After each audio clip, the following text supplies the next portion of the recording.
Can they strike a deal? This is perhaps the big question on the lips of geopolitical and economic analysts as President Cyril Ramaphosa and his US counterpart Donald Trump meet in Washington, D.C. this week.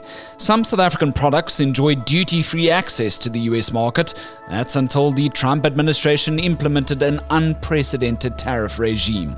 Now, even SA's chicken industry is worried about possibly seeing the back of the African Growth and Opportunity Act later this year. The fear is actually more the wider fallout, and that's on citrus, that's everything else, because that ultimately affects the South African economy, that affects jobs.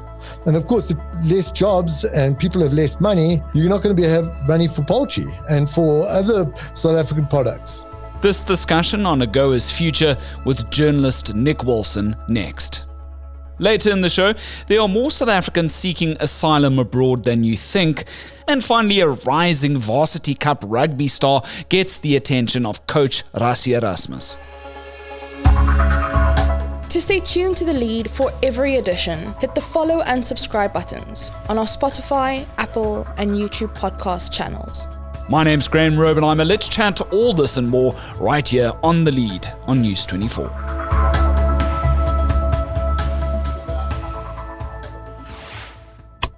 Cars and car parts, wine, citrus and leather products. Well, these are among the key South African products that have enjoyed preferential export access to the US market under the much deliberated AGOA Act. But the Trump administration's thrown a tariff spanner in the works amidst an unprecedented push now to lure more South African farmers to the US under the guise of a controversial so-called refugee program. Now, whilst the local chicken sector won't be necessarily hardest hit by AGOA's loss, even poultry giant Astral says it's concerned about it. News 24's Nick Wilson has the story and he joins me live now from our Johannesburg studios. Nick, thank you so much for joining us. I really do appreciate it. Our second chat here on The Lead. You joined this media briefing by Astral CEO Gary Arnold earlier this week. What did he have to say about AGOA and probably very critical discussions that are going to be happening between the US President Donald Trump and our President Cyril Ramaphosa in Washington, D.C. this week? It was a results presentation that I joined, and I obviously put the question to him about AGOA because it's obviously very topical at the moment. Mostly also because a lot of people believe that it's already dead in the water in any case because of the 10% tariffs that blanket tariffs that Trump has actually imposed on South Africa and other nations. Even so, though, I asked about the impact on the poultry sector, and he said, CEO Gary Arnold basically told me, although there isn't a direct major hit because they don't export to the US, in actual fact, the US is able to export 70,000 tons an annum of poultry to South Africa under AGOA. Mm-hmm. It's still worrying. And the reason is, first of all, it would be negligible, the effect of AGOA stopping in terms of the fact that America is actually at the moment only exporting a negligible amount to South Africa. He said it was a few hundred tons. So it wouldn't have such a big impact on the sector. The fear is actually more the wider fallout, and that's on citrus, that's everything else, because that ultimately affects the South African economy, that affects jobs. And of course, if there are less jobs and people have less money, you're not going to have money for poultry and for other South African products. So it is almost a bit of a circle, and this is what gets affected. So that was his concern. It's just very bad for the South African economy if we lose AGOA, and also if we do not get a good trade deal with the US, a bilateral trade deal. It's always necessary to sort of give the numbers, the overall context of things. So only 4% of South Africa's total agriculture exports went to the US last year, 2024. That stood at around 258 billion rand. But around 40% of that 4% was South Africa's farming exports to the US had benefited thus from AGOA, and those were, as you rightly say, citrus being one of the big ones, and of course wine, macadamia nuts, which is something I also didn't really know, avocados, grapes, and sugar will be affected by the loss of AGOA. Still, you have the chicken industry, a major proponent of that, concerned about AGOA's loss, and yet at the same time, Gary was also kind of indicating to you, Nick, that they still want a seat at the sort of negotiating table when Ramaphosa hopes to strike this apparent new deal that has been touted for a long time between himself and Trump, that there's been this expectation for the longest time that when South Africa finally sends a delegation over to the White House, that it would be a deal of sorts that would need to be struck. Why did Gary feel so earnest about the fact that the poultry sector needs to have a stake here? I think it's understandable. Obviously, there's going to be trade-offs. I'm sure we can, we're pretty confident that's going to be the case. And what you don't want to be is thrown under the bus. So you don't want to have your delegates come back and say to you, hey, by the way, it's not 70,000 tons anymore. It's 250,000 tons. I'm just using that as an example. No one's even mentioned that figure. Sure. So basically you want to be able to make sure that whatever deal is negotiated, that, there are going to be trade-offs, but you don't want to be seriously disadvantaged by them. And I think that's a legitimate concern. So that's where they're coming from, I think. Because surely in my mind, it's always seemed a little bit strange, and help me out here, Nick, you have more of a business brain, that it has been sort of strange that we've been getting a lot of chicken exports from the US. Do we really, really need that awful lot of chicken? And there has been concerns in the past that it's been a sort of chicken dumping ground, right, from the US exports here. Surely our local industry is more robust enough to be able to supply everything that we need in that sector? It's a lot of it comes from Brazil. So America hasn't been such a big exporter to South Africa. They've actually not really utilized it, especially in recent years. And there have been outbreaks of bird flu and factors like that behind that as well. But in the context of AGOA, Nick, surely then, I mean, is that not disproportionate? Can we not sort of sort ourselves out first in terms of the chicken sector specifically, is my question, I think. And thank you for that context. I think the indication I have received from the poultry industry is that, yes, they can, especially when it comes to the quick frozen individual chicken pieces. Definitely. I think this is a case, as always, with any kind of trade sort of deals with other countries. It's nuanced. There's always a bit of horse trading. So you have to say, well, what are we prepared to take to get this outcome? So there has to be a bit of, I'll give you this, but you give me that. So I think, and he was at pains to point out to me that in 2015, the poultry sector, in actual fact, suggested the 70,000 tons. And I think that was them sort of taking one for the team. They thought it was for the greater good of South Africa, and that's why they did that. So yes, there will be, whether or not we can provide our own supplies is immaterial. It's about, well, what else do you want from the US? That's a good point. What do you think you can get, and what do you have to do to get it? Sure. It's an unenviable task ahead of the trade delegation, that's for sure.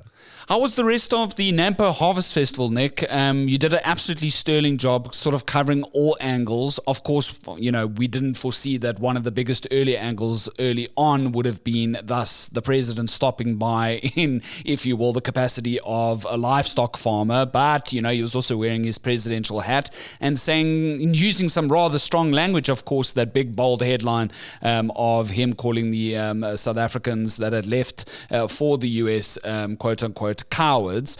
After that sort of bluster had ended, and we saw Agriculture Minister John Steenhuisen stop by the festival, and you of course had many analysts weighing in on, for example, AGOA and other topics. How was the rest of the festival? No, it was a lot of fun. It was very busy. I learned some lessons. If you're going to be traveling to Nampo, either have a Hilux or a small plan, because the traffic and the potholes on the way there are something else. So I understand why Hiluxes are beloved by farmers, because they're great vehicles for navigating bad roads. So, which is something that came up a lot, that they want local authorities to do something about it. And they obviously, apart from safety issues, they've got to travel on these roads daily, transporting stock and other agricultural products.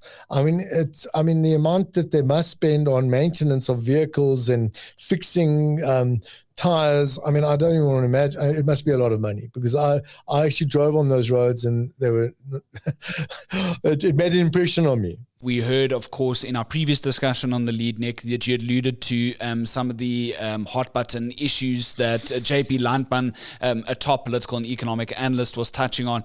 And AGOA obviously came up. And essentially, Landman told you, and correct me if I'm misquoting here, South Africa should now look past the US here, look to other markets, reconsider our relationships with BRICS, and consider how we can start selling more bona fides, proudly South African products like biltong, right? Yes. So basically, what I think it was is that you want to hope for the best, but plan for the worst. So I think people hope that we can get a deal with the Trump administration. The problem is, and this was pointed out by JP Landman, he thinks that Trump is doing this punitively. It's to get back at South Africa. He's got it. As he put it, South Africa is in his crosshairs. So I don't know if we're going to get a good deal. And I think we shouldn't hold our breaths. Okay, that's my take, and that's also from speaking to people there. But what people did say was that maybe we got to start looking at the Southeast Asian markets, the Thailands of this world. Indonesia, for instance. Already, I think we have now started exporting apples to Thailand. It was for the first time in 16 years. So there are markets. The problem is it takes some years to develop these markets. So losing AGOA is going to be devastating, make no mistake, if and when that happens. Of course, it's due to be renewed in September. But I think the feeling was, well, we've got a plan. You've got to have a plan B. And that's it. And at least you got to start trying. And that was the feeling I got, and the general mood.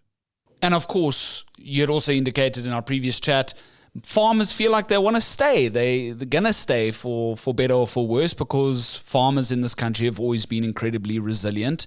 Yeah, they also got the attention of Agriculture Minister John Steenhuisen, and he also waded into the discussion after Ramaphosa had made that bold statement of the quote-unquote cowards labeling. And Steenhuisen believes the Afrikaner so-called refugees also made a bit of a bad choice, using less harsh language. How was Steenhuisen received by the farmers, Nick? No, he was well received. And I don't think the president was badly received either. They seemed to enjoy his presence there, and I felt that their concerns were being listened to. Perhaps Steenhuisen was more diplomatic in his approach, but that's an opinion. And I think the feeling from farmers on the ground, they all want to stay. The guys I spoke to have no plans to leave. This is their home. This is what they know. But they also understand why people might make that choice to leave. And these things are often nuanced.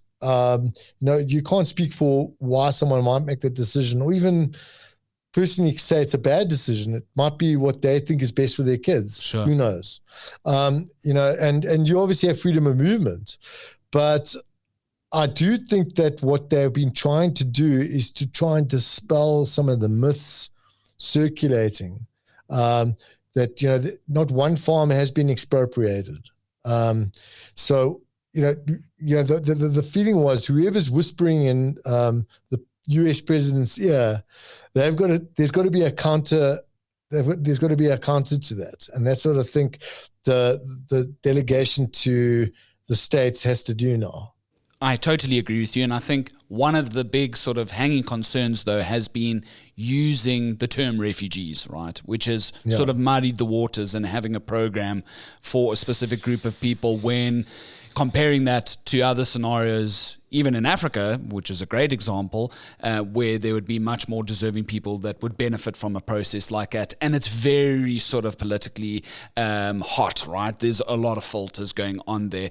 And I'd also like to add that, I mean, South African farmers are already popular. I already know one South African farmer that's over in the US who had left before, this entire sort of Trump saga unfolded, because there's already a sort of agriculture worker visa program that specifically wants South African farmers to go there, right? So that's already been happening for the longest time. Just to end off, I did see that the citrus season and reporting by our colleague Naila Ibrahim for the News 24 business team had indicated that Transnet's latest figures that the citrus export volumes have already increased, and it looks like we are having a very good citrus season at the moment. My basically question to you is, Nick, if you were President Cyril Ramaphosa, what sort of deal would you make, given that we do have a lot to celebrate at the moment, like citrus? Personally, I think the president is the right man for the job to do this, because he's shown his hand before. Like, I'm probably giving my age away. I was a teenager then, a young teenager at Cadesa, where he and Rolf Meyer were credited with bringing SA back from the brink and actually striking a deal. I think if anyone can do it, it would be him. And I think that he has the diplomacy that's required for this kind of task. It is a Herculean task, I think, because you're dealing with someone that I think has already made up his mind about what he wants. And, you can't show weakness either. Because if you show weakness, I think he then starts using you as a punching bag. So it's a fine line that he's going to have to walk, and I think he's going to have to. It's almost like walking. It reminds me of that tightrope walker that walked between the Twin Towers in the 1970s. That kind of sort of picture. Balance and sort of saying the right thing and trying to, I suppose, stroke egos. It's going to be a mammoth task. I wouldn't like to be him. But I do think that he has what it takes to probably get a deal if there's going to be one made. But as I said, don't hold your breath. Don't hold your breath, but I still feel that our economy has a hell of a lot to offer. If you'd like to read Nick's latest piece, it's entitled Poultry Giant Astral Warns South Africa Will Feel the Pain of Losing a Goer. It's, of course, under our News 24 business tab, and some excellent coverage by Nick at the recent Nampo Harvard Festival. I really appreciate your time, and I look forward to further discussions with you, Nick, right here on The Lead. Thank you so much. Thank you so much, Graham. Have a nice day. To our trending topic now, and in the wake of the so-called Afrikaner refugee saga, it's emerged that many more South Africans have been seeking asylum abroad over the past 5 years. The number of South African citizens considered refugees in other countries increased by 130%, whilst those in asylum had risen by 70% during the period in question.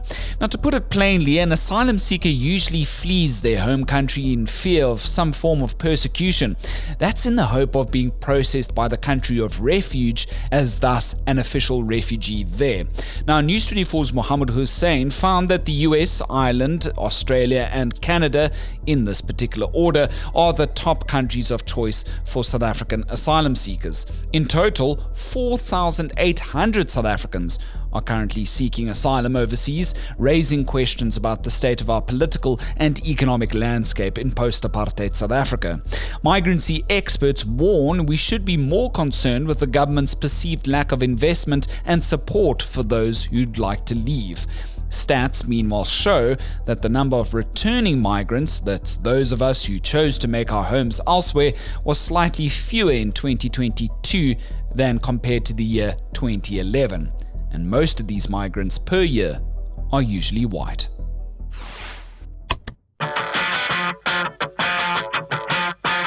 And finally, imagine this. You're out with your friends, you're drinking coffee, and suddenly you get added to the official Springboks WhatsApp group. Well, that's been the dream for 23-year-old UCT student and Varsity Cup rugby star Ntokozo Makaza, who got a call recently from Dr. Rassie Erasmus following the Ikey's 2025 Varsity Cup triumph. Makaza told News24's Lloyd Bernard that he's still in disbelief after Erasmus said they're interested in his talents. The young rugby star got off the phone in shock, only to learn a little later that he's since been invited this week to a Springbok alignment camp in Cape Town. It's an unusual development for Makaza because most budding Springboks go the same route. That's high school success, Craven Week, and then a junior contract at a professional rugby union. Still, Makaza's just signed for the Cheetahs ahead of the Currie Cup season. The winger takes major inspiration from the Sharks' Pat Lambie and has developed, as Bernard reports, a kicking boot as accurate as anyone's, he writes. That's such a lovely story from the News24 Sport Desk. Well, from the prospect of losing a goer benefits to a rising rugger star catching Rassie's eye, the chilly Newsweek's only warming up. In our last edition, has Vusi Kat Matlala run out of lives, Jeff Wicks on his arrest and tender trouble? We continue to get a lot more engagement in our shows. Some interesting comments that you've left on that particular article on News24. One user writes, "Please don't let the NPA near this case. He'll walk and get the keys to the city if Sharmila and her crowd tried to prosecute him." Rubber Duck writes, "He's evil and corrupt to the core. Just recoup the money and throw him in jail for a long time. Any links to Babita Diekaran, a family is still waiting for justice and closure."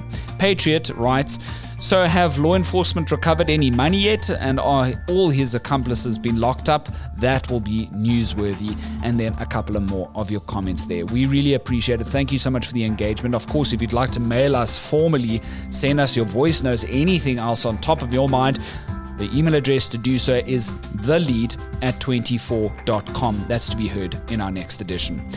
Of course, hit the follow and subscribe buttons on our Spotify, Apple, and YouTube podcast channels, and that way you'll get a notification as to when the next edition will drop. But they're usually coming out like clockwork, 7 p.m., Monday, Tuesdays, Wednesdays, and Thursdays, every single week, barring, of course, public holidays.